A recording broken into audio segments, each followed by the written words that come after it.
దేవునికి స్తోత్రములు. కూడి వచ్చిన ప్రతి ఒక్కరికి ప్రభునామమున వందనములు. అందరు బాగున్నారండి? దేవునికి స్తోత్రం. ప్రారంభ ప్రార్థన చేసుకొని ఈ ఆదివారపు లైవ్ కార్యక్రమాన్ని మనమందరం కూడా ప్రారంభించుకుందాం. ప్రార్థన.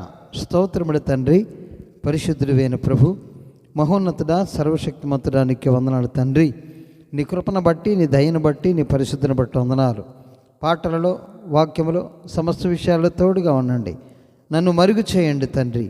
నీకే వందనాలు. ఆత్మదేవుడా, నువ్వు లేకుంటే నేను మాట్లాడలేను. యేసు నామమున అడిగి వేడుకొనుచున్నాం తండ్రి.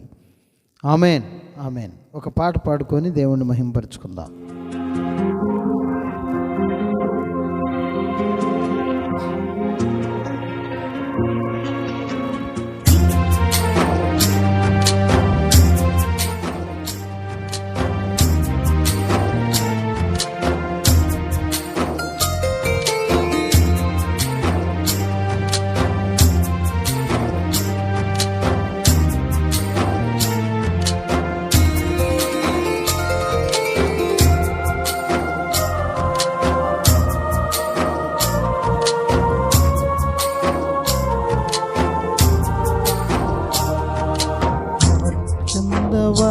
నీవు మార్పు చెందవా, నీ బ్రతుకు మార్చుకోవా, నీ బ్రతుకు మార్చుకోవా. అనుకూల సమయం ఇది ఏనని ఎరిగి మారు మనసును పొందవా, మారు మనసును పొందవా.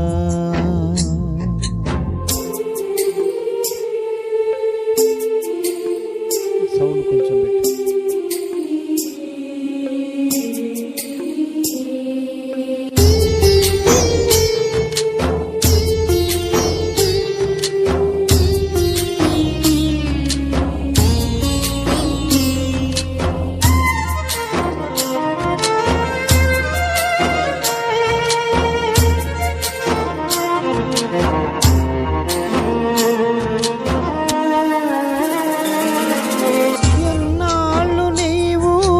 జీవించినా గాని ఏమున్నది లోకంలో,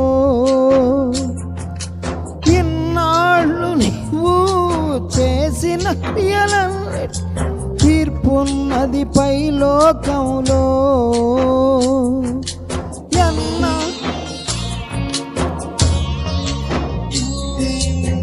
ఇన్నాళ్ళు నీవు జీవించినా గాని ఏమున్నది లోకంలో, ఇన్నాళ్ళు నీవు చేసిన క్రియలన్నిటికీ తీర్పున్నది పై లోకంలో. తీర్పు దినమునందున ఆయన ముందర నీవు నిలిచే ధైర్యం నీకుందా, తీర్పు దినమునందున ఆయన ముందర నీవు నిలిచే ధైర్యం నీకుందా, నిలిచే ధైర్యం నీకుందా. మార్పు చెందవా, నీవు మార్పు చెందవా, నీ బ్రతుకు మార్చుకోవా, నీ బ్రతుకు మార్చుకోవా.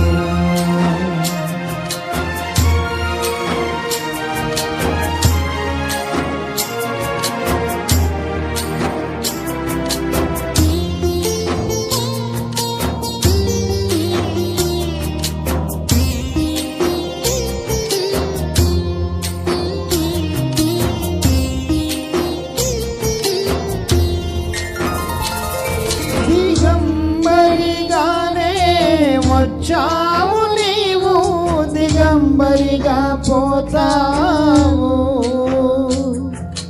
మన్నైన నీవు మన్నైపోతావు ఏదో ఒక దినమందున.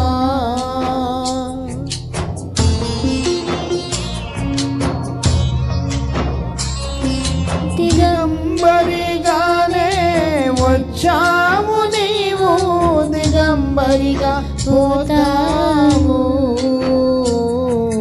మన్నైన నీవు మన్నైపోతావు ఏదో ఒక దినమందున.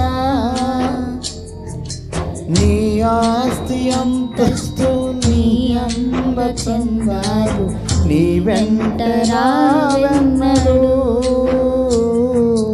నీ ఆస్తి అంతస్తు నీ అందచందాలు నీ వెంట రావెన్నడు. నీ వెంట రావెన్నడు. మార్పు చెందవా నీవు మార్పు చెందవా నీ బ్రతుకు మార్చుకోవా నీ బ్రతుకు మార్చుకోవా.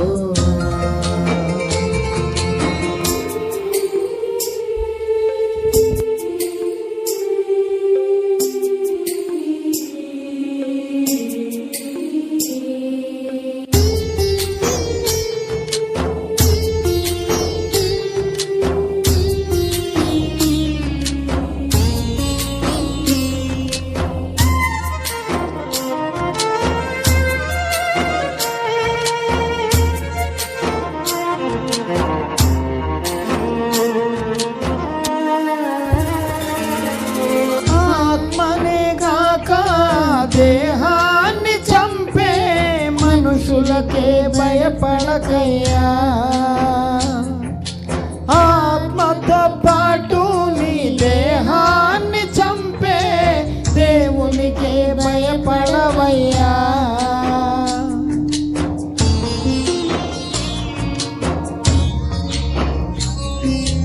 ఆత్మని కాక దేహాన్ని చంపే మనుషులకు భయపడకయ్యా.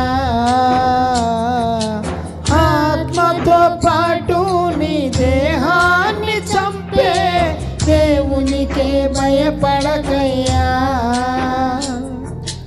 దేవుడిచ్చిన ఆత్మ దేవుని యొద్దకు చేరు నీకంటూ ఏముందిలే. దేవుడిచ్చిన ఆత్మ దేవుని యొద్దకు చేరు నీకంటూ ఏముందిలే. నీకంటూ ఏముందిలే. మార్పు చెందవా నీవు మార్పు చెందవా నీ బ్రతుకు మార్చుకోవా నీ బ్రతుకు మార్చుకోవా. అనుకూల సమయం ఇది ఏనని ఎరిగి మారు మనసును పొందవా మారు మనసును పొందవా.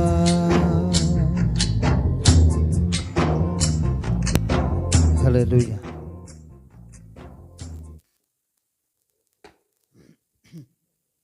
దేవునికి స్తోత్రములు. కూడి వచ్చిన ప్రతి ఒక్కరికి ప్రభునామములో వందనములు. మరి ఈ సమయంలో మనము ముందుగా ప్రకటించుకొని ఉన్నాం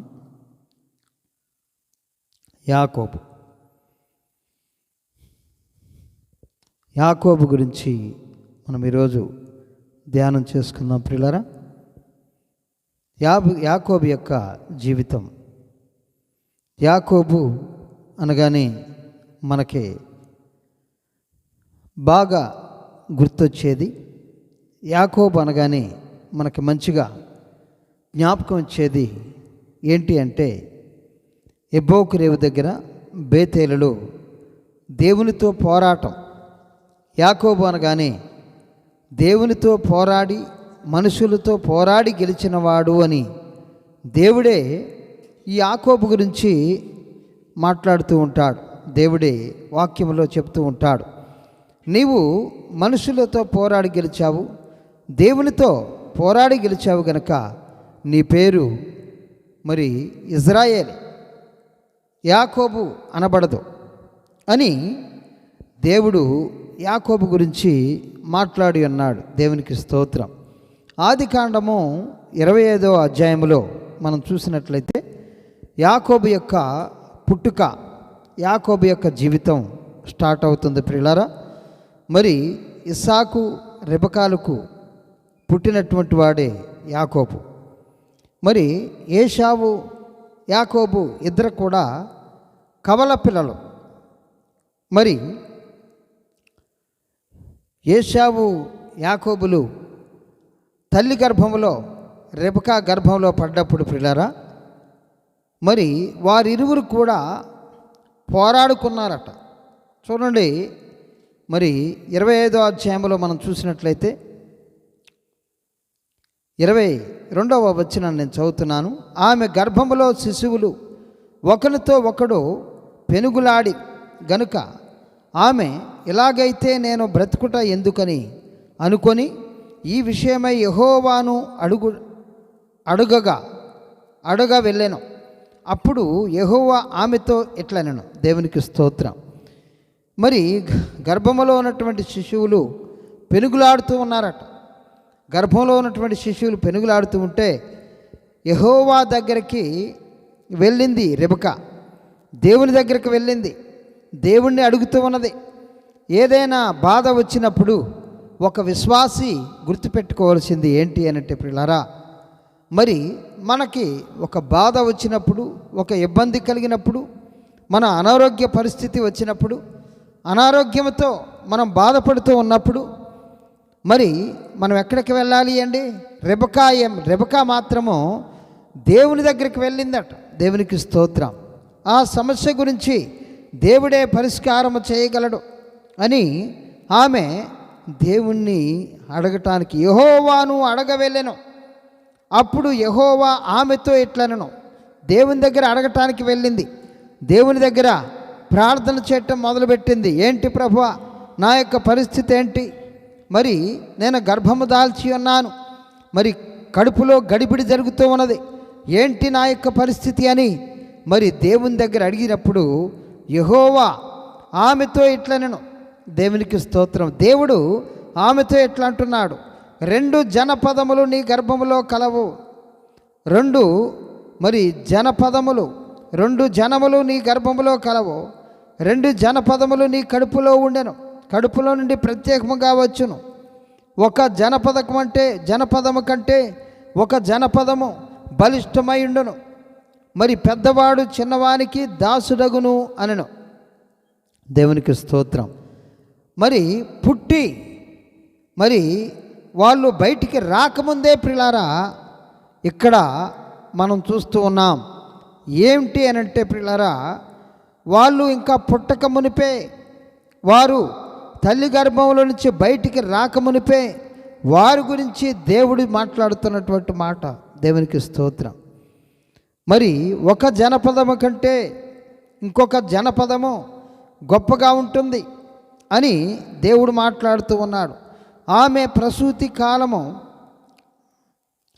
ప్రసూతి కావలసిన దినములు నిండినప్పుడు ఆమె గర్భము నుండి కవలవారు ఉండిరి. మొదటివాడు ఎర్రనివాడుగా బయటికి వచ్చెను. అతని ఒళ్ళంతా రోమ వస్త్రం వలె ఉండెను కనుక అతనికి ఏశావు అని పేరు పెట్టెను.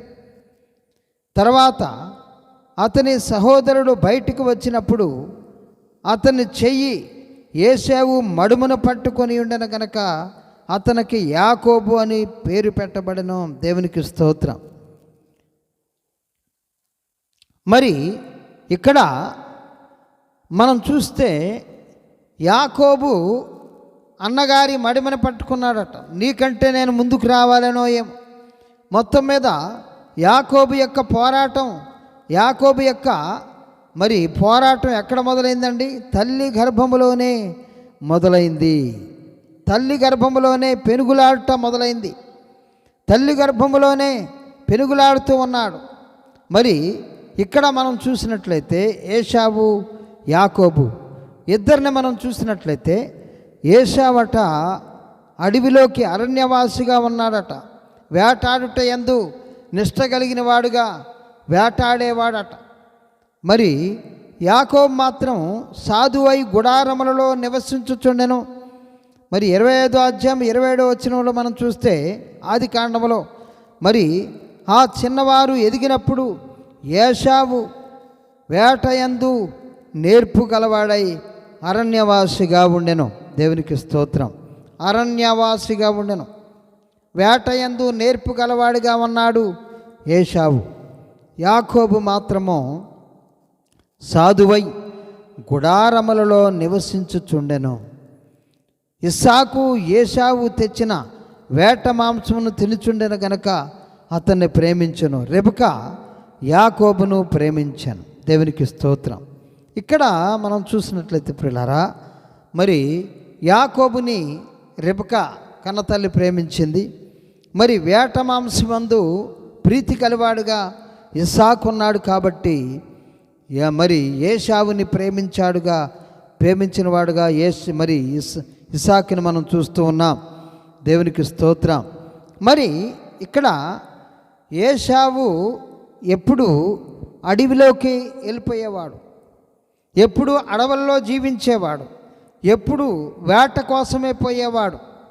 మరి యాకోబు మాత్రము గుడారాలలో సాధువుగా నివసించేవాడు. దేవునికి స్తోత్రం. మనం గమనించాలి ప్రియులారా, ఈ యొక్క సాధువుగా గుడారాలలో ఈ యొక్క యాకోబు నివసిస్తున్నాడు అని వాక్య భాగంలో దేవుడు సెలవిస్తున్నాడు. అయితే ఈ యాకోబు గుడారాలలో నివసించినప్పుడు మరి తన తాతగారైనటువంటి అబ్రహాముని మరి కలుసుకునేవాడు. అబ్రహాము యొక్క అనుభవాలు తెలుసుకున్నవాడుగా ఖచ్చితంగా ఉంటాడు ప్రియులారా. ఆ యొక్క కుర్రోడు అక్కడ కనబడుతూ ఉంటే ఆ చిన్న పిల్లవాడు ఆ యొక్క తాతగారి దగ్గర మరి మంచినీళ్ళు అందించుకుంటూ, లేకుంటే ఏదో జావ అందించుకుంటూ, అన్నం అందించుకుంటూ మరి ఆయనకు కావలసినటువంటి చిన్న చిన్న సహాయాలు చేస్తూ ఉంటే ఆ యొక్క యాకోబుకి తను దేవునితో మాట్లాడినటువంటి విధానాన్ని, దేవునితో ఎలాంటి సహవాసాన్ని కలిగి ఉన్నాడో అబ్రహాము, ఏ విధంగా దేవుడు ఆయనతో మాట్లాడుతూ వచ్చాడో, ఏ విధంగా ఆయన్ని దర్శించాడో, ఆ యొక్క దేవుడు మరి ఆయన దగ్గరకు వచ్చినప్పుడు వారికి ఎట్లా భోజనం పెట్టాడో, ఇవన్నీ అనుభవాలు. దేవునికి స్తోత్రం. ఈ అనుభవాలను ఖచ్చితంగా మరి యాకోబుకి ఖచ్చితంగా అందించబడ్డాయని నేను నమ్ముతున్నాను ప్రియులారా. ఎందుకంటే ఆయన గుడారాలలో నివసించేవాడు అని వాక్య భాగంలో దేవుడు సెలవిస్తున్నాడు. గుడారాలలో నివసించేవాడుగా ఉన్నాడు. తల్లిదండ్రుల పక్కనే ఉండేవాడు. తండ్రి అనుభవం, తల్లి అనుభవం, తాతగారి అనుభవం ఇవన్నీ కూడా పునికి పుచ్చుకున్నవాడుగా మనకు కనబడుతూ ఉన్నాడు యాకోబు. చిన్నప్పటి నుంచే అతనికి జ్యేష్ఠత్వం మీద గ్రిఫ్ ఉన్నది. జ్యేష్ఠత్వం అనేది అది దేవుడిచ్చేది. జ్యేష్ఠత్వం అనేది దేవుడిస్తేనే జ్యేష్ఠుడిగా పుడతారు.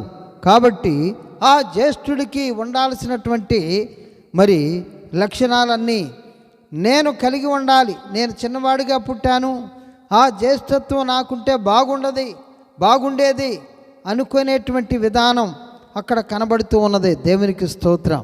ఒకసారి ఏం జరిగిద్దంటే వీరి యొక్క జీవితంలో ప్రియులారా, మరి యాకోబు మరి కలగూర వంటకాన్ని చేసుకుంటూ ఉన్నాడు. మరి చేసుకుంటూ ఉంటే ప్రియులారా, ఏశావు అడవిలో నుంచి వచ్చాడు, వేటకు పోయి వచ్చాడు. మరి అతను మరి నువ్వు వండుకుంటున్నటువంటి ఆ యొక్క కూరగాయల భోజనాన్ని నాకు పెట్టవా అన్నప్పుడు నీ జ్యేష్ఠత్వాన్ని నాకు ఇస్తావా అంటాడు. దేవునికి స్తోత్రం. చూడండి 29వ వచనం, 25వ అధ్యాయం ఆదికాండము 29వ వచనం నేను చదువుతున్నాను. ఒకనాడు యాకోబు కలగూర వంటకము మరి వండుకొనుచుండగా ఏశావు అలసినవాడై పొలములో నుండి వచ్చి, నేను అలసి ఉన్నాను, ఈ ఎర్రగా ఉన్న దానిలో కొంచెము దయచేసి నాకు పెట్టుమని అడిగెను. అందుచేత అతని పేరు ఎదోము అనబడెను. అందుకు యాకోబు, నీ జ్యేష్ఠత్వము నేడు నాకిమ్మని అడుగగా. దేవునికి స్తోత్రం. నీ జ్యేష్ఠత్వం, నువ్వు జ్యేష్ఠుడిగా పుట్టావు కదరా, నీ జ్యేష్ఠత్వాన్ని నాకు ఇస్తావా? జ్యేష్ఠత్వం గురించి యాకోబుకి ఎవరు చెప్పారండి? జ్యేష్ఠత్వం యొక్క విలువ గురించి ఎవరు చెప్పారు? దేవుని సంగతులు మరి దైవజనుల మధ్యలో, ప్రవక్తల మధ్యలో, దేవుని యొక్క సేవకుల మధ్యలో మరి నివసిస్తే ఆ యొక్క దేవుని విషయాలు, జ్యేష్ఠత్వాన్ని గూర్చినటువంటి విషయాలు, పరలోక అనుభవాలు, పరలోకములో ఏముంటుంది, పరలోకపు దేవుని యొక్క విశేషాలు అన్నీ కూడా తెలుస్తాయి. దేవునికి స్తోత్రం. జ్యేష్ఠత్వం నాకు ఇస్తావా అంటాడు. మరి అప్పుడు మరి నీ జ్యేష్ఠత్వం నేడు నాకిమ్మని అడగగా ఏశావు, నేను చావబోచున్నాను కదా, జ్యేష్ఠత్వం నాకెందుకనెను, నేను చావబోచున్నాను. భోజనము ఒక పూట తినకుంటే చనిపోతారా అండి? ఇక్కడ ఏమంటున్నాడు ఏశావు, నేను చావబోచున్నాను కనుక నాకు జ్యేష్ఠత్వం నాకెందుకు అనగా యాకోబు నేడు మరి నాతో ప్రమాణము చేయమనెను. దేవునికి స్తోత్రం. ఏమంటున్నాడండి 33వ వచనంలో యాకోబు అంటున్నాడు, నేడు నాతో ప్రమాణము చేయమనెను. అతడు యాకోబుతో ప్రమాణం చేసి మరి అతనికి జ్యేష్ఠత్వము అమ్మివేయగా యాకోబు ఆహారమును చిక్కుడుకాయల వంటకమును ఏశావుకిచ్చెను. అతడు తిని త్రాగి లేచిపోయెను. అట్లు ఏశావు తన యొక్క జ్యేష్ఠత్వమును తృణీకరించెను. దేవునికి స్తోత్రం. ఏశావు తృణీకరించాడు. ఏశావు జ్యేష్ఠత్వాన్ని, తాను స్వతహాగా పుట్టినటువంటి ఆ యొక్క పుట్టుకను తృణీకరించాడు. జ్యేష్ఠుడిగా పిలువబడినటువంటి ఏశావు అమ్ముకున్నాడు భోజనానికి. అందుకోసమే అంటున్నాడు, ఒక పూట కూటి కొరకు తన జ్యేష్ఠత్వపు హక్కు అమ్మివేసిన ఏశావు వంటి భ్రష్టుడైనను వ్యభిచారి అయినను మీలో ఉండినేమో చూచుకొనుడి. తమ్ముడు అడిగాడు, జ్యేష్ఠత్వం విలువ తెలిసినవాడుగా మరి యాకోబుని మనం చూస్తున్నాం. మరి దైవజనుడైనటువంటి, ప్రవక్త అయినటువంటి, దేవుని సేవకుడైనటువంటి, దేవుని మరి స్నేహితుడైనటువంటి, దేవునితో ముఖాముఖిగా మాట్లాడినటువంటి అబ్రహాము దగ్గర పరిచర్య చేసిన వాడుగా యాకోబుని మనం చూస్తూ ఉన్నాం. దేవునికి స్తోత్రం. పరిచర్య చేశాడని వాక్య భాగంలో రాయబడలేదు ప్రియులారా. కానీ గుడారాలలో నివసించేటువంటి అతనికి ఖచ్చితంగా అబ్రహాము తన యొక్క సమాచారము ఖచ్చితంగా అందించి ఉండాల్సిందే. ఎందుకు అనంటే ప్రియులారా, అబ్రహాము ఒట్టిగా ఉండడు. తన అనుభవాలను ఇంట్లో ఉన్నటువంటి తన మనవళ్లకు, మనవరాళ్లకు అందరికీ చెప్పేవాడుగానే ఉంటాడు. కాబట్టి ఆ యొక్క జ్యేష్ఠత్వం విలువ యాకోబుకి తెలిసింది, ఏశావుకి తెలవలేదు. నేను చనిపోతాను కదా, భోజనం ఒక పూట తినుకుంటే చనిపోతామండి. అయితే తృణీకరించాడు. ఒక పూట కూటి కొరకు తన జ్యేష్ఠత్వపు హక్కును అమ్మివేసినటువంటి ఏశావు వంటి భ్రష్టుడైనను వ్యభిచారి అయినను ఉండినేమో అని జాగ్రత్తగా చూచుకొనుడి. దేవునికి స్తోత్రం. అయితే ప్రియులారా, మరి నీవు నీ జ్యేష్ఠత్వాన్ని అమ్ముకుంటున్నావా? దేవుడు నీకు ఇచ్చిన దాన్ని నువ్వు కోల్పోతున్నావా? దేవుడు నీకు ఒక టాలెంట్ ఇస్తే దాన్ని దాచిపెడుతున్నావా?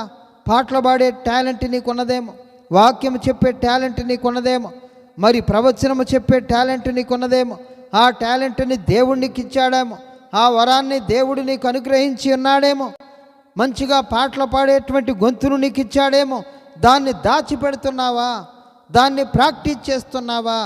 ఈరోజు నిన్ను నువ్వు పరిశీలన చేసుకోవాలి, మనల్ని మనం పరిశీలన చేసుకోవాలి ప్రియులారా. మరి ఏశావు జ్యేష్ఠుడిగా పుట్టాడు. ఆ జ్యేష్ఠత్వం దేవుడు ఆయనకిచ్చాడు. దాన్ని కోల్పోయిన వాడుగా, దాన్ని పోగొట్టుకున్నవాడుగా ఏశావును మనం చూస్తున్నాం. ఈరోజు నువ్వు దేన్ని పోగొట్టుకుంటున్నావు? దేవుని యొక్క రక్షణను, ఇంత గొప్ప రక్షణను నిర్లక్ష్యం చేసిన ఎలాగూ తప్పించుకుంటావు? ఆ రాబోయే ఉగ్రతను గురించి, ఆ యొక్క అగ్నిగుండము నుంచి నువ్వు ఏ విధంగా తప్పించుకుంటావు? గొప్ప రక్షణను మరి నిర్లక్ష్యం చేయొద్దు. దేవుడిచ్చేటువంటి రక్షణను నిర్లక్ష్యం చేయొద్దు. ఎందుకనగా యేసుక్రీస్తు ప్రభువారు ఈ లోకంలోకి వచ్చి ఉన్నాడు. దేవుని కుమారుడు ఈ లోకంలోకి వచ్చి ఉన్నాడు. దేవుని కుమారుడు మన పాపముల కోసం మరణించాడు. దేవుని కుమారుడు మరి సమాధి చేయబడ్డాడు. మన పాపముల కోసం ఆయన కొట్టబడ్డాడు. మనం మోయాల్సినటువంటి బాధను ఆయన మోశాడు. మనం పొందవలసినటువంటి బాధలను ఆయన పొందుకున్నాడు. ఆయన కొరడా దెబ్బలు తిన్నాడు. సిలువలో వేలాడాడు. ఆయన శరీరము చీల్చబడది. ఆయన రక్తమంతా కార్చబడది. ఆయన నీ పాపముల కోసం మరణించాడు, సమాధి చేయబడ్డాడు. ఆయన తిరిగి లేచాడు, సజీవుడిగా ఉన్నాడు. ఆయన 500కి ఎక్కువైనటువంటి సహోదరులకు ఒక్కసారి కనబడ్డాడు. 12 మంది శిష్యులు కనబడ్డాడు. ఆయన అపోస్తలుడైనటువంటి పౌలు గారికి కనబడ్డాడు. అనేక సహోదరులకి ఆయన కనబడ్డాడు. కాబట్టి ప్రియులారా, ఈ రక్షణ సువార్త నీకు అందించబడుతూ ఉన్నది. ఇంత గొప్ప రక్షణను నువ్వు నిర్లక్ష్యం చేసిన ఎలాగో తప్పించుకుంటావు? వాక్య భాగం సెలవిస్తూ ఉన్నది. ఏశావు అయితే కోల్పోయాడు.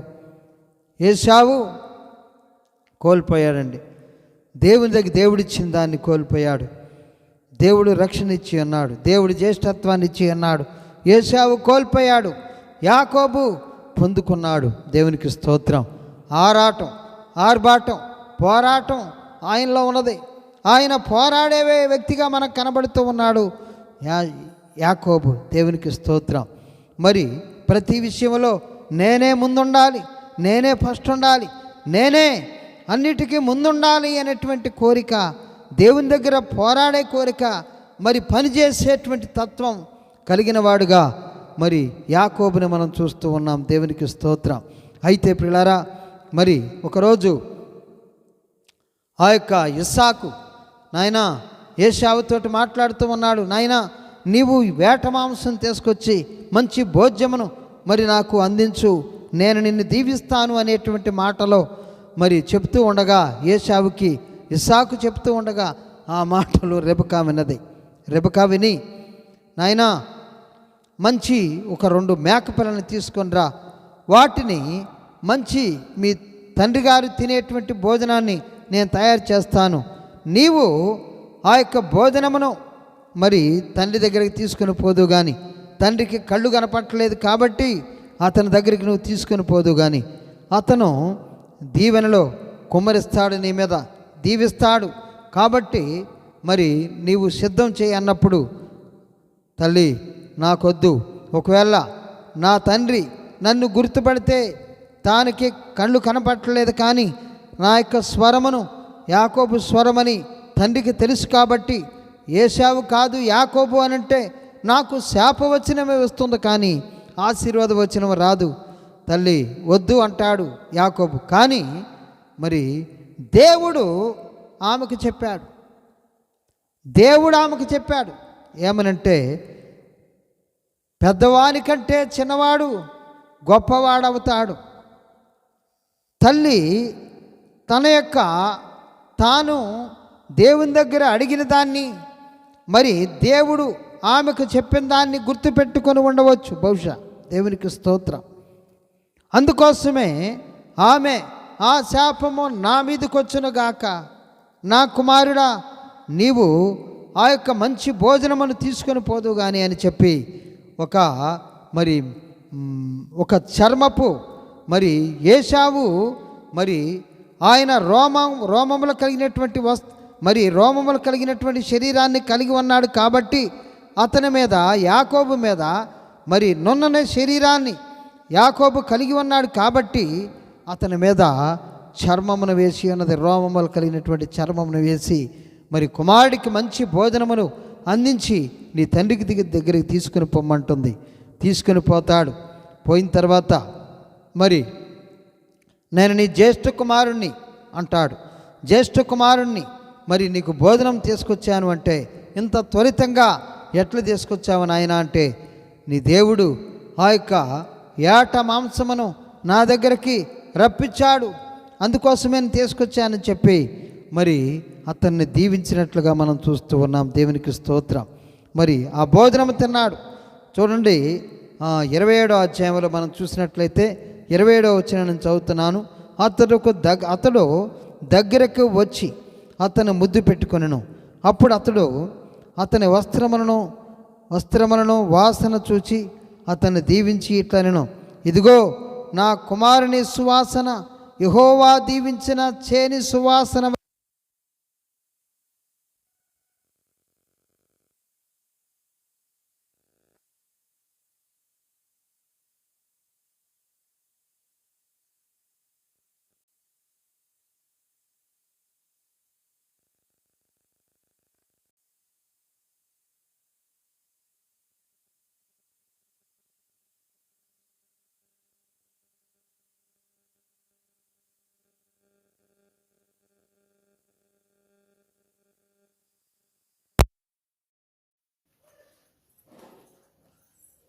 కాబట్టి ప్రియులారా, ఈ సమయంలో దేవుని వాక్యం నీతో నాతో హెచ్చరిక చేస్తుంది.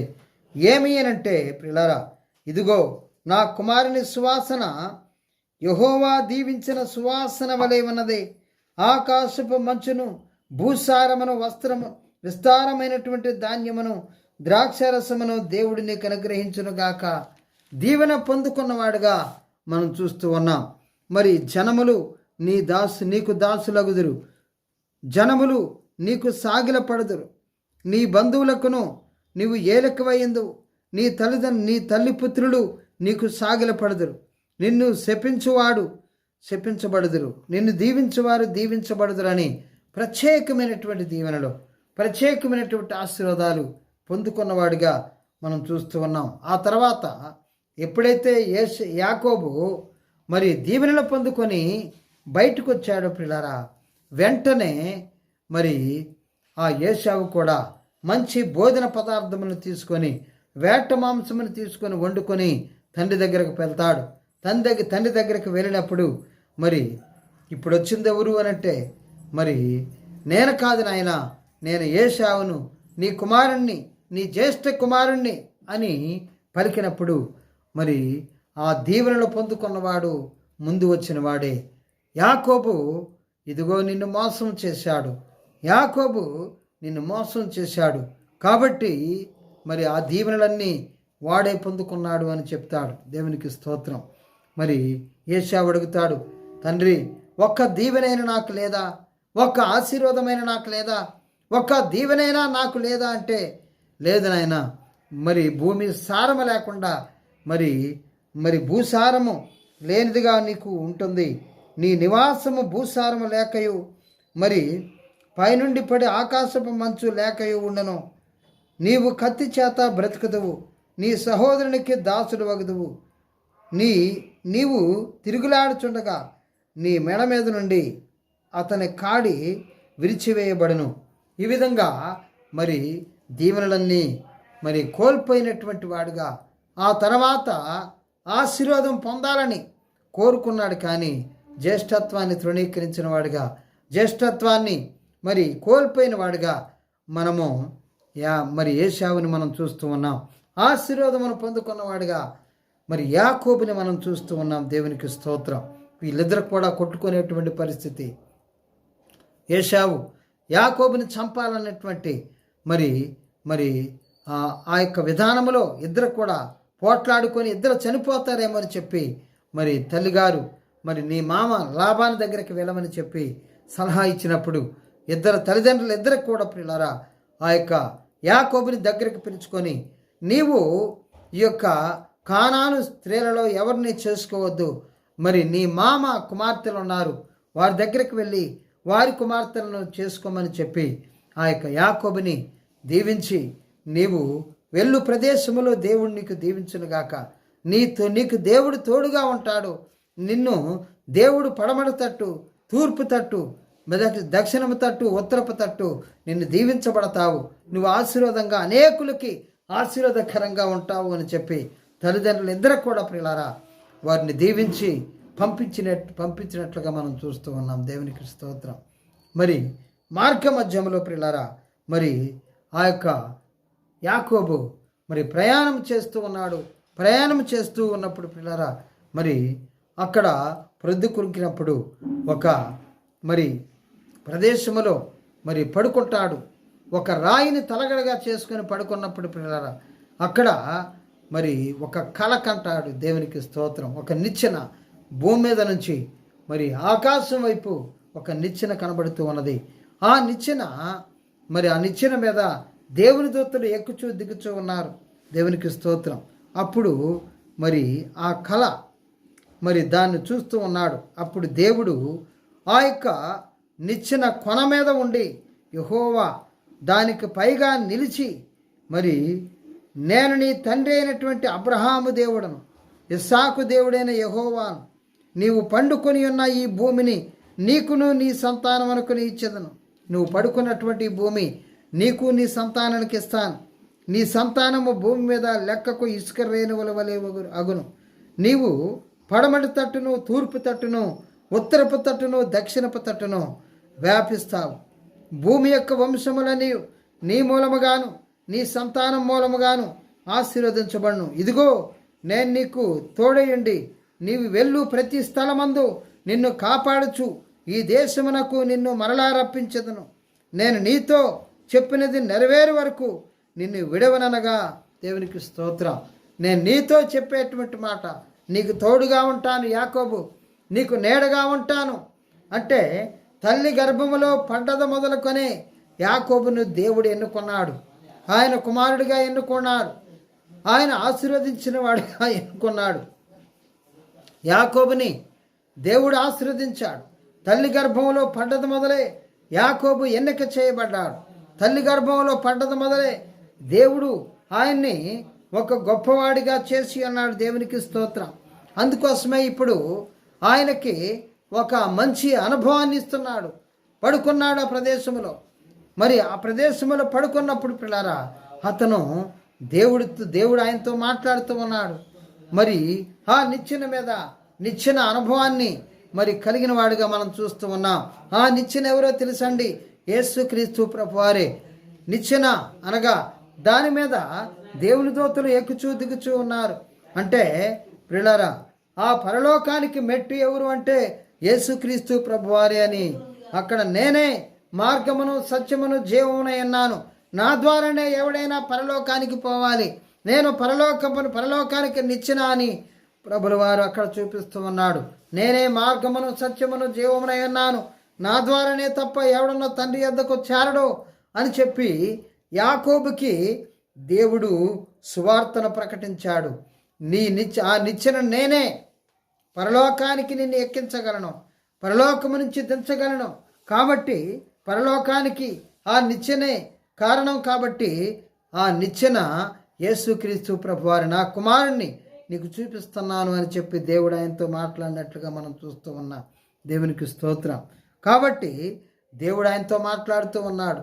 నేను నీకు తోడుగా ఉంటాను, నీకు నీడగా ఉంటాను, నువ్వు వెళ్ళు చోట నేను దీవిస్తాను, నిన్ను ఆశీర్వదిస్తాను, నిన్ను ఎవరు మోసం చేయలేరు. దేవునికి స్తోత్రం. నువ్వు మరలా ఇక్కడికి వచ్చేంత వరకు నీకు తోడుగా ఉంటాను అని చెప్పాడు. దేవునికి స్తోత్రం. కాబట్టి పిల్లారా మరి యాకోబుకి నిజంగా ఆ విధంగా తోడుగా ఉన్నాడు. యాకోబు ప్రయాణమై ఆ యొక్క మరి ఎబ్బోకురేవు దగ్గర నుంచి అనగా బేతేలులో నుంచి మరి అక్కడి నుంచి బయలుదేరి మరి తన మామగారి దగ్గరికి వెళ్తాడు. మామగారి దగ్గర దాదాపుగా 20 సంవత్సరములు కొలువు చేస్తాడు. రాహేలు విషయమై ఇంకొక మరి 7 సంవత్సరములు, లేయా విషయమై 7 సంవత్సరములు, ఆ తర్వాత ఇంకా 6 సంవత్సరములు, ఇట్లా 20 సంవత్సరములు తన మామ లాబాను దగ్గర మరి పనిచేసిన వాడుగా మనం చూస్తూ ఉన్నాం. మరి ధనవంతులైనటువంటి యాకోబు, మంచి ఆస్తి కలిగినటువంటి యాకోబు, మరి ఆ అన్నగారితోటి వివాదం వచ్చింది కాబట్టి, ఇక్కడున్నటువంటి పరిస్థితులన్నీ ఆయనకు అనుకూలంగా లేవు కాబట్టి మరి ఇతన్ని దేవుడు మరి అన్నగారి దగ్గర నుంచి వేరు చేశాడు. దేవునికి స్తోత్రం. వేరు చేసి అతన్ని తన మామైనటువంటి లాబాను దగ్గరికి పంపించాడు. లాబాను అతనికి చేసిందేమీ లేదు. 10 సార్లు జీతం మార్చాడు. అతని గొర్రెలన్నిటినీ అతని మేకలన్నిటినీ పోషిస్తూ ఉన్నాడు. 2 భార్యలను ఇచ్చాడు. అయితే పిల్లరా మరి అక్కడ యాకోబుకి పిల్లలు కలిగారు. కానీ అతను దేవుని చేత దీవించబడకుంటే మరి లాబాను యాకోబుని వట్టి చేతులతోటే పంపించి వేసి ఉండేవాడు. దేవునికి స్తోత్రం. దేవుడు చెప్తాడు, మరి నేను నిన్ను దీవిస్తాను, నేను నిన్ను ఆశీర్వదిస్తాను, నీకు తోడుగా ఉంటానని చెప్పిన రీతిగా దేవుడు ఆ యొక్క నిచ్చెన అనుభవాన్ని కలిగినటువంటి యాకోబుని దేవుడు విడిచిపెట్టలేదు. మరి తల్లిదండ్రులు విడిచిపెట్టినా, అన్నగారు విడిచిపెట్టినా, అన్నగారు చంపటానికి చూసినా కానీ మరి మామగారు ఆయన్ని వాడుకుంటూ 20 సంవత్సరములు ఆయనతోటి కొలువు చేయించుకొని 10 సార్లు జీతమును మార్చి అతనికి ఏమీ ఇవ్వకుండా చేసినప్పటికీ యాకోబుకి దేవుడు అన్నాడు. దేవునికి స్తోత్రం. యాకోబుతో దేవుని యొక్క హస్తమున్నది. నేను నీకు తోడుగా ఉంటానని చెప్పినటువంటి వాగ్దానం చేసినటువంటి దేవుడు, నీకు నీడగా ఉంటానని చెప్పినటువంటి దేవుడు ఈరోజు మరి నీకు కూడా నీడగా ఉండటానికి ఆయన ఉన్నాడు. నీకు తోడుగా ఉండేటువంటి దేవుడే ఉన్నాడు. ఈరోజు ఆయన యందు నువ్వు విశ్వాసం ఉంచావా? దేవా, నీవే నా దేవుడు, నీవే నా ప్రభుడు, నువ్వు తప్ప నాకు ఇంకెవరు లేరు ప్రభు అనేసి నువ్వు మాట్లాడి దేవుని దగ్గర ప్రార్థన చేయగలిగితే ప్రియులారా, దేవుడు ఖచ్చితంగా నిన్ను నీ కుటుంబాన్ని ఆశీర్వదించుటకు సిద్ధంగా ఉన్నాడు. నిన్ను నీ కుటుంబాన్ని దీవించుటకు సిద్ధంగా ఉన్నాడు. యాకోబు మరి లాబాను దగ్గరకు పోయిన తర్వాత అతను మరి దాదాపుగా మొదట లేయను చేసుకుంటాడు. ఆ తర్వాత మరి ఆ రాహేలును చేసుకుంటాడు. వారి యొక్క దాసీలను కూడా మరి చేసుకుంటాడు. ఈ విధంగా అక్కడ దాదాపుగా 11 మంది కుమారులు మరి కుమార్తెను కలిగినటువంటి మరి యాకోబుని ఒక మరి విస్తారమైనటువంటి దీవెనలు పొందుకున్నవాడుగా మనం చూస్తూ ఉన్నాం. మరి తన మామగారు అతనికి ఆస్తి ఈనప్పటికీ దేవుడు ఆయన ఆశీర్వదించి మచ్చలు కలిగినవి మరి ఆ మచ్చలు కలిగినటువంటి గొర్రెలను, మేకలను, ఎడ్లను, మరి సాలలు కలిగినటువంటి గొర్రెలు, మేకలు, ఎడ్లను అన్నిటిని కూడా దేవుడు ఆ యొక్క మరి ఆ యాకోబుకి ఇచ్చి దీవించాడు. ఆయన విస్తారమైనటువంటి మందలతోటి వెండి బంగారములతో తొలతూగేటువంటి వ్యక్తిగా ఆయన్ని మరి తన భార్య బిడ్డలందరినీ కూడా ప్రియులారా మరి మరలా తిరిగి రప్పించేటువంటి పరిస్థితి. మరి ఎబ్బోకురేవు దగ్గర స్ట్రక్ అయిపోయాడు. ఎబ్బోకురేవు దగ్గర మరి తన అన్నగారు 400 మందితో వస్తున్నాడని విని మరి అవాక్కైపోయాడు, భయపడిపోయాడు. దేవుని దగ్గర గజగజ వణుకుతూ ఉన్నాడు. ప్రార్థన చేయటం మొదలుపెట్టాడు. సాయంకాలం మొదలైనటువంటి ప్రార్థన ప్రియులారా దాదాపుగా తెల్లవారేంత వరకు పోరాడుతూనే ఉన్నాడు. ప్రార్థనలో తెల్లవారేంత వరకు పోరాడుతూనే ఉన్నాడు. ఆ పోరాటంలో దేవుడు మరి దేవుని దగ్గర యాకోబు అడిగింది ఒక్కటే ప్రియులారా, ఏమని అడిగా తెలుసండి? నీవు నన్ను ఆశీర్వదిస్తేనే కానీ నేను నిన్ను పోనేను, నీవు నన్ను దీవిస్తేనే కానీ నేను నిన్ను పోనేను. నువ్వు నన్ను ఆశీర్వదించు, నీవు నన్ను దీవించు. నువ్వు ఆశీర్వదించుకుంటే ఎవరు నన్ను ఆశీర్వదిస్తారు? మా అన్నగారు వస్తున్నాడు ఎదురుగా, మా అన్నగారు 400 మందితో వస్తున్నాడు. మరి పిల్లలతో పాటు మమ్మల్ని అందరిని కూడా చంపేస్తాడేమో. కాబట్టి నువ్వు ఆశీర్వదిస్తే మా అన్నగారు వచ్చి నన్ను ముద్దు పెట్టుకుంటాడు, మా మామగారు నాతో సమాధాన పడతాడు. కాబట్టి ప్రభువా నువ్వు నన్ను ఆశీర్వదించు. ఇదే మాట. దేవునికి స్తోత్రం. నువ్వు నన్ను ఆశీర్వదించు అంటాడు, నీవు నన్ను దీవించు అంటాడు. నీ పేరు ఏంటి అని దేవుడు అడుగుతాడు. మరితే పిల్లారా మరి సాయంకాలం మొదలైంది ప్రార్థన. తెల్లవారేంత వరకు పోరాడుతూనే ఉన్నాడు. దేవుని దూత ఆయనతోటి అంటున్నాడు, ఓ యాకోబు, తెల్లవారుతుంది కనుక నన్ను పోని అంటే లేదు, నువ్వు నన్ను ఆశీర్వదిస్తేనే కానీ నేను నిన్ను పోనేను. దేవుణ్ణి పట్టుకున్నాడు, దేవుణ్ణి గట్టిగా పట్టుకున్నాడు యాకోబు. దేవుని కాళ్ళు పట్టుకున్నాడు యాకోబు. దేవుని కాళ్ళు పట్టుకొని వదిలిపెట్టలేదు. అయినా కానీ దేవుడు ఒక్క తన్నుతాడు. తన్నినప్పుడు ప్రియులారా అతని తొడ గూడు వసిలిపోయిందట. నొప్పితో ఉన్నాడు, బాధతో ఉన్నాడు, ఇరుకులో ఉన్నాడు, ఇబ్బందిలో ఉన్నాడు. ఏం చేయాలి? మరి పరిస్థితి కఠినమైనటువంటి ఘోరమైనటువంటి పోరాటం జరుగుతూ ఉన్నది. మరి ఆ పోరాటం నువ్వు పోరాడగలుగుతున్నావా? మనుషులతో పోరాడాడు, గెలిచాడు. అన్నతో పోరాడాడు, గెలిచాడు. మామతో పోరాడాడు, గెలిచాడు. దేవుడు అదే గుర్తు చేస్తున్నాడు. ఎబ్బోకురేవు దగ్గర పెనుయేలులో దేవుడు అదే గుర్తు చేస్తున్నాడు. తల్లిదండ్రులు మరి తన యొక్క భార్యలను పంపించాడు, తన పిల్లలందరినీ కూడా రేవు దాటించాడు. ఒక్కడే మిగిలిపోయాడు. యాకోబు ఒక్కడే మిగిలిపోయెను అని రాయబడి ఉన్నది పిల్లారా. యాకోబు ఒక్కడే మిగిలిపోయాడు. ఆ రాత్రి అతడు లేచి తన 2 భార్యలను తన 2 దాసీలను తన 11 మంది పిల్లలను తీసుకొని యబ్బోకు దాటిపోయాను. యాకోబు వారిని తీసుకొని ఆ ఏరు దాటించి తనకు కలిగినదంతయు పంపివేసెను. యాకోబు ఒక్కడు మిగిలిపోయాను. యాకోబు పోరాటము కలిగినటువంటి వ్యక్తి, దేవుని దగ్గరను పోరాడేటువంటి వ్యక్తిగా మనకు కనబడుతున్నాడు. ఒక నరుడు తెల్లవారు వరకు అతనితో పెనుగులాడాను. తాను అతను గెలవకుండా చూచి తొడగూటు మీద అతన్ని కొట్టెను. దేవుడు గెలవట్లేదట. దేవునికి స్తోత్రము కలుగును గాక. యాకోబు మీద దేవుడు గెలవలేకపోతున్నాడు. ఎందుకంటే యాకోబు కన్నీరు మున్నీరుగా ఏడుస్తూ ఉన్నాడు. కన్నీటిని చూసినటువంటి పరిశుద్ధుడు అక్కడి నుంచి కదలలేకపోతున్నాడు.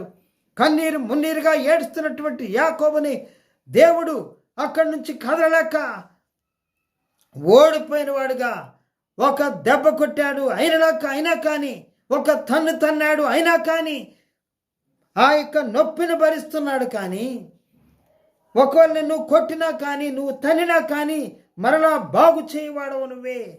దేవునికి స్తోత్రం. నేను శత్రువుతో తన్నించుకోవటం కాదు ప్రభువా, నీతో తన్నించుకుంటే నాకు మేలు కదా. యాకోబు యొక్క ఉద్దేశం. యాకోబు పునికి పుచ్చుకున్నాడండి. చిన్నప్పటి నుంచే ఆయన భక్తిలో పెరిగిన వాడుగా మనం చూస్తూ ఉన్నాం. దేవుడి తంతే నాకు మంచిదే, దేవుడి తంతే నాకు ఆశీర్వాదమే. దేవుడు నన్ను తన్నినా పర్వాలేదు, గుద్దినా పర్వాలేదు, మరలా బాగు చేయవాడు ఆయనే. ఈ పోరాటం మరి నువ్వు పోరాడగలుగుతున్నావా? దేవుని దగ్గర పోరాటం నువ్వు పోరాడగలుగుతున్నావా? నీ యొక్క పరిస్థితి ఏ విధంగా ఉన్నది ఈరోజు? యాకోబు దేవుని దగ్గర పోరాడి గెలుస్తున్నాడు. దేవునికి స్తోత్రము కలుగును గాక. తెల్లవారుచుంది కనుక నన్ను పోనీయమనగా అతడు నీవు నన్ను ఆశీర్వదిస్తేనే కానీ నేను పోనీయను. ఆయన నీ పేరేమని అడగగా యాకోబు అని చెప్పాను. దేవునికి స్తోత్రం. తన తండ్రి గారి దగ్గర ఇంకొక పేరు చెప్పాడు, ఏశావని చెప్పాడు. ఇప్పుడు కరెక్ట్ లైన్లోకి వచ్చాడు, దిద్దుబాటు చేసుకుంటున్నాడు. నా పేరు యాకోబు అని కరెక్ట్గా ఒప్పుకుంటున్నాడు. దేవునికి స్తోత్రం. మరలా పేరేమన్నా మారుస్తాడేమని చూస్తున్నాడు దేవుడు. కరెక్ట్నెస్లోకి వచ్చాడు, పరిశుద్ధతలోకి వచ్చాడు, దిద్దుబాటులోకి వచ్చి ఉన్నాడు. దేవునికి స్తోత్రం. అప్పుడు ఆయన నీవు దేవునితోనూ మనుషులతోనూ పోరాడి గెలిచితివి కనుక ఇక మీదట నీ పేరు ఇజ్రాయేలే గాని యాకోబు అనబడదని చెప్పెను. అప్పుడు యాకోబు నీ పేరు దయచేసి నాకు తెలుపమనెను. అందుకు ఆయన నీవు ఎందు నిమిత్తమో నా పేరు అడిగితివని చెప్పి అక్కడ అతన్ని ఆశీర్వదించను. యాకోబు నేను ముఖాముఖిగా దేవుని చూచితిని కనుక ఆయనను మరి నా ప్రాణము దక్కి అనదని ఆ స్థలమునకు పెనియేలు అని పేరు పెట్టను. మరి అతడు పెనియేలు నుండి మరి సాగిపోయినప్పుడు సూర్యోదయం అయ్యేంత వరకు కూడా పోరాడుతూనే ఉన్నాడు. అప్పుడు అతడు మరి తొడ కుంటుచూ నడిచిపోయాడట. దేవునికి స్తోత్రము కలుగును గాక. తొడ గూడు ఉసిలిపోయింది. ఆయన దేవుని దగ్గర పోరాటాన్ని నేర్చుకున్నాడు. యాకోబు ఒక ప్రత్యేకమైనటువంటి వ్యక్తిగా మనం చూస్తూ ఉన్నాం. నువ్వు నన్ను ఆశీర్వదించు, నువ్వు నన్ను దీవించు, నువ్వు నన్ను ఆశీర్వదిస్తేనే కానీ నేను నిన్ను పోనేను. నా కుటుంబాన్ని ఆశీర్వదించు.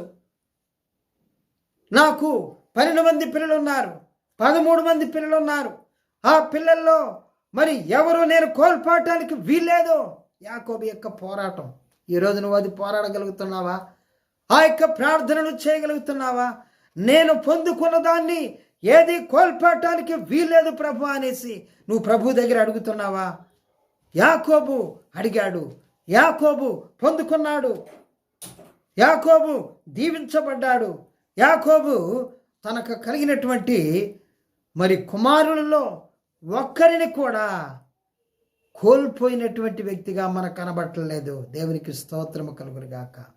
12 గోత్రాలు కనబడుతూ ఉన్నాయి. 12 గోత్రాలు కనబడుతూ ఉన్నాయి. 12 మంది ఆయన యొక్క కుమారులు కనబడుతూ ఉన్నారు. రూబేను మొదలుకొని బెన్యమీను వరకు 12 మంది కుమారులను కలిగి ఉన్నాడు. ఆ పోరాటము దేవుడిచ్చింది. దేవునికి స్తోత్రం. దేవుడిచ్చినటువంటి పోరాటం అది. కన్నీరు మున్నీరుగా ఏడుస్తూ ఉంటే పరిశుద్ధుడు కదలలేకపోయాడు అక్కడి నుంచి. నువ్వు కన్నీరు మున్నీరుగా దేవుని దగ్గర ఏడుస్తున్నావా? పరిశుద్ధుల్ని బంధించేది నీ కన్నీరే. పరిశుద్ధుల్ని నువ్వు బంధించాలి అంటే కన్నీటితోటి ప్రార్థన చేయాలి. యాకోబు కన్నీటితో ప్రార్థన చేశాడు. యాకోబు కన్నీరు మున్నీరుగా ఏడ్చాడు. యబ్బోకు దగ్గర, నువ్వు నన్ను ఆశీర్వదించాయా. ఆశీర్వాదం ఏంటండి? యెహోవా ఆశీర్వాదం ఐశ్వర్యం ఇచ్చను. యెహోవా నువ్వు ఆశీర్వదించిన యెడల అది ఎప్పటికీ ఆశీర్వాదకరంగా ఉండను. నువ్వు ఆశీర్వదిస్తే ఎప్పటికీ ఆశీర్వాదకరంగా ఉంటుంది. దేవునికి స్తోత్రం. కాబట్టి పిల్లరా, నేను కూడా అదే ప్రార్థన చేస్తున్నాను ప్రభు దగ్గర, యాకోబు వలె. అవును ప్రభు, నువ్వు నాకు ఇచ్చింది నేను ఏది కోల్పోవటానికి వీల్లేదు ప్రభు అని ప్రభు దగ్గర అడుగుతున్నాను. నువ్వు అడుగుతున్నావా? ఈరోజు నువ్వు ప్రభు దగ్గర అడగగలుగుతున్నావా? నువ్వు దేన్నైతే పొందుకున్నావో, నీ పిల్లలు కానీ, నీ భార్య కానీ, నీ యొక్క సంతానము కానీ, నీకు కలిగినంత ఏదైనా కానీ అది కోల్పోవటానికి వీల్లేదు. యాకోబు పొందుకున్నాడు, అది కోల్పోలేదు. దేవునికి స్తోత్రం. ఈరోజు యాకోబును బట్టి నీవు నేను మనమందరం కూడా ఒక పాఠం నేర్చుకోవాలి పిల్లరా. యాకోబు మరి జ్యేష్ఠత్వాన్ని కోరుకున్నాడు. యాకోబు దేవుని దగ్గర పొందుకున్నాడు. యాకోబు చివరి వరకు తన యొక్క మరి జీవితాన్ని దేవుని దగ్గర మంచిగా కొనసాగించాడు. దేవునికి స్తోత్రం. 147 సంవత్సరాలు జీవించాడు ఈ భూమి మీద. యోసేపుని కోల్పోయాడు అనుకున్నాడు, కానీ యోసేపుని కోల్పోలేదు. యోసేపు ఒక రాజుగా ఐగుప్తులో కనబడుతూ ఉన్నాడు. ఆ విషయాన్ని యాకోబు చూస్తాడు. తన కుమారుణ్ణి మరలా చూస్తాడు. దాదాపుగా ఐగుప్తుకి యాకోబు దిగిపోతాడు. యాకోబు వెళ్ళినప్పుడు పిల్లారా, దాదాపుగా యాకోబు యొక్క జీవితం ఐగుప్తు దేశంలో దాదాపుగా 17 సంవత్సరములు ఎక్స్ట్రా జీవించాడు. దేవునికి స్తోత్రం. కాబట్టి పిల్లారా, ఈ సమయంలో దేవుని వాక్యం నీతో నాతో హెచ్చరిక చేస్తుంది. యాకోబు వలె మనం పోరాడేటువంటి బిడ్డలంగా ఉండాలని దేవుని వాక్యం మనందరితో హెచ్చరిక చేస్తుంది. అలాంటి కృప దేవుడు నీకు నాకు మనందరికి అనుగ్రహించును గాక. ఆమెన్. ప్రార్థన చేసుకుందాం. స్తోత్రముడు తండ్రి, పరిశుద్ధుడైన ప్రభువా, మహోన్నతుడ, సర్వశక్తిమంతుడా, నీకే వందనాలు తండ్రి. నీ కృపను బట్టి, నీ దయను బట్టి, పరిశుద్ధిని బట్టి వందనాలు ప్రభువా. జ్ఞాపకం చేసుకోండి, దీవించండి. బాబీ కుటుంబాన్ని జ్ఞాపకం చేసుకోండి, నీకు వందనాలు. రమ్యాన్ని జ్ఞాపకం చేసుకోండి, దీవించండి. జయబాబు చుట్టూ కంచివేయండి. బుజ్జి కుటుంబాన్ని జ్ఞాపకం చేసుకోండి. కిషోర్ చుట్టూ కంచివేయండి. వెంకన్న గారిని ముట్టుకోండి. శృతిని జ్ఞాపకం చేసుకోండి. బుజ్జిని ముట్టుకోండి ప్రభా. అనంతకుమారి పెద్ద కుటుంబాన్ని జ్ఞాపకం చేసుకోండి తండ్రి. వారికి ఇచ్చినటువంటి ప్రభా అభిషేక్ని ముట్టుకోండి. ఆశీస్సుని ముట్టుకోండి. వారి మిస్సెస్ గారిని ముట్టుకోండి. కెనడీ కుటుంబాన్ని జ్ఞాపకం చేసుకోండి, దీవించండి. వారి మిస్సెస్ గారిని ముట్టుకోండి ప్రభా. జడేని జషేని జ్ఞాపకం చేసుకోండి, నీకు వందనాలు. ఆ కుటుంబాన్ని దీవెనతో నడిపించండి తండ్రి. విజయరాజు కుటుంబాన్ని జ్ఞాపకం చేసుకోండి, దీవించండి. ముగ్గురు పిల్లలు దీవించండి. కొత్తపల్లి జోసెఫ్ గారి కుటుంబాన్ని, కనకరాజు గారి కుటుంబాన్ని జ్ఞాపకం చేసుకోండి.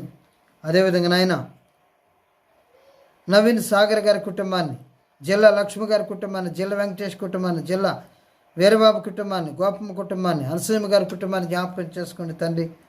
నీకు వందనాలు తండ్రి. హైమావతి గారి కుటుంబాన్ని, కనకలక్ష్మి కుటుంబాన్ని జ్ఞాపకం చేసుకోండి తండ్రి. జ్యోతి కుటుంబాన్ని దీవించండి. సామ్రాజ్యం గారి కుటుంబాన్ని, రత్నమ్మ గారి కుటుంబాన్ని, అయానికి మార్తమ్మ గారి కుటుంబాన్ని, లుధియా దుర్గే గారి కుటుంబాన్ని, యలమంచి శ్రీనివాస్ గారి కుటుంబాన్ని, జానయ్య గారి కుటుంబాన్ని, ఎంబాబు గారి కుటుంబాన్ని, ఎస్ వెంకటేష్ గారి కుటుంబాన్ని, జేమ్స్ యాకే కుటుంబాన్ని, ఓయూ ఫ్రెండ్స్ అందరిని కూడా జ్ఞాపకం చేసుకోండి. భాస్కర్ వీధి కుటుంబాన్ని, బొమ్మకు మురళి కుటుంబాన్ని, చక్రవర్తి కుటుంబాన్ని, గోపాలకృష్ణ కుటుంబాన్ని, నాగరాజు నుండి కుటుంబాన్ని, పాల్ వెంకటరత్నం కుటుంబాన్ని, పూల్ సింగర్ కుటుంబాన్ని, ప్రశాంత్ కుటుంబాన్ని, రసూల్ కుటుంబాన్ని, సైదుల కుటుంబాన్ని, సత్య కుటుంబాన్ని, శాకర్ చింత కుటుంబాన్ని, శ్రీధర కసిరెడ్డి కుటుంబాన్ని, కట్టా రామప్రసాద్ గారి కుటుంబాన్ని, రామేశ్వరి కుటుంబాన్ని జ్ఞాపకం చేసుకోండి తండ్రి. ఆయనకి సంధ్యా కుటుంబాన్ని జ్ఞాపకం, శారద గారి కుటుంబాన్ని జ్ఞాపకం చేసుకోండి. స్వాతి కుటుంబాన్ని జ్ఞాపకం చేసుకోండి. కృపా గారి కుటుంబాన్ని జ్ఞాపకం చేసుకోండి, దీవించండి, ఆశీర్వదించండి తండ్రి. నీకు వందనాలు చెల్లిస్తూ జీవాధిపతిని చిత్తం నడిపించమని ప్రేమైనటువంటి నా తండ్రి, నా రక్షకుడా, నీకే కోట్లాది స్తుతులు చెల్లిస్తూ యేసు నామమున అడిగి వేడుకొనిచున్నాం తండ్రి. ఆమేన్. తండ్రి దేవుని నుండి, ప్రభువైన యేసు క్రీస్తు నుండి, పరిశుద్ధాత్మ సహవాసం ఇప్పుడెప్పుడు మనందరికీ ప్రపంచంలో పరిశుద్ధులందరికీ ఇక్కడ కుడి అయిన ప్రతి బిడ్డకని సదాకాలము తోడని నడిపించును గాక. ఆమెన్. ఆమెన్. అందరికి వందనాలు.